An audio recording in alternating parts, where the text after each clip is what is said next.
right, Scott, here we go. Another time to learn from one of the best. There you go, Jacoby Meyers. And it's got to be Michael Akiva coming to us again. I'm almost positive because he knows more than anybody. He really does. I mean, they're the most trusted. This is Justice Matters. That's what this segment is called. That's right. Michael Akiva, Michael, welcome back to Studio 40 Live. How you doing today, buddy? I'm great, thanks. How are you? Good. We're doing pretty good. We're locked and loaded with some questions, and we're hoping that you are ready. First question comes from Bernadette. You ready to go with this one? Let's go. All right, Bernadette, right here, she says, Sacramento drivers often deal with tricky intersections, like those near Cal Expo or the light rail crossings downtown. What should I and other people here in Sacramento know about staying safe and what to do if an accident happens? That's a cool question. That's a great question. Those tricky intersections can be very pesky, especially for inexperienced drivers. It's funny, I was driving the other day and I saw this maybe 16-year-old kid driving and just doing something just ridiculous, and I'm like, thank God he didn't get hit. But when you think about just these more tricky intersections like you're mentioning in Old Sacramento or these light rail crossings, knowing what to do and knowing how when it's your turn to go is absolutely critical. And a lot of times people, you see it yourselves, people just do ridiculous things and you just hope that they don't get hit while they do it. But the less distracted you are when you're going through these trickier intersections, the better. So obviously no phone, don't talk to someone, just be very attentive to the road is the most critical thing. And if something does happen, try and find a way to pull over to the side, somewhere safe where you can exchange information, take pictures and do all that you need to do after the accident happens. But most critical is, try to, preventative measures.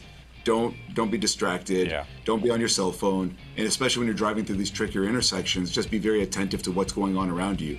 My dad used to tell me, have eyes on all ends of the road when you're driving. And, especially in these situations, that's the best advice. Yeah, and don't floor it through the intersection. Cover the brake with your foot. That's what you're supposed to do, just in case something happens. All right, this one, I'm looking at this right now, too. Scott may have actually asked this question. I'm not sure because it happened to him.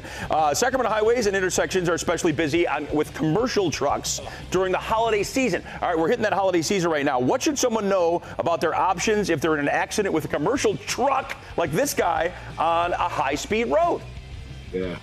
Commercial trucks, they have different standards that they're held to, and not just do they have different standards, but there's different insurance carriers typically involved. When you're talking about commercial carriers, there's commercial insurance as well that's involved. And so anytime you're involved in an accident with a commercial carrier, be very vigilant about what you give them, what information you give them. Try not to give them anything before you call an attorney, just to get advice, even in the most simplest of cases.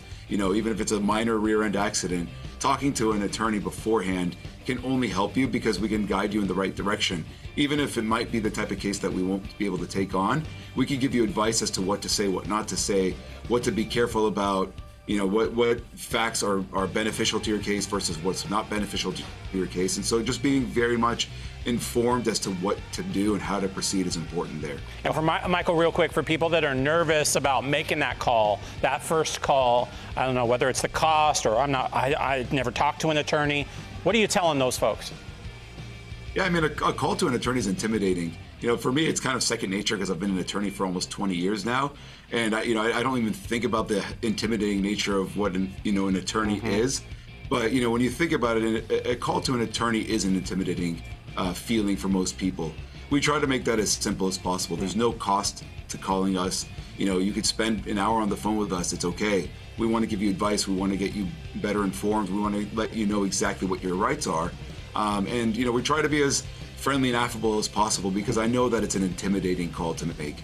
That's great. Yep, it's great that you're here for that. It is. Sometimes it's scary, but it's never scary talking to him right now on TV. Those tomato trucks are scary. Michael Akiva, not scary. Not scary.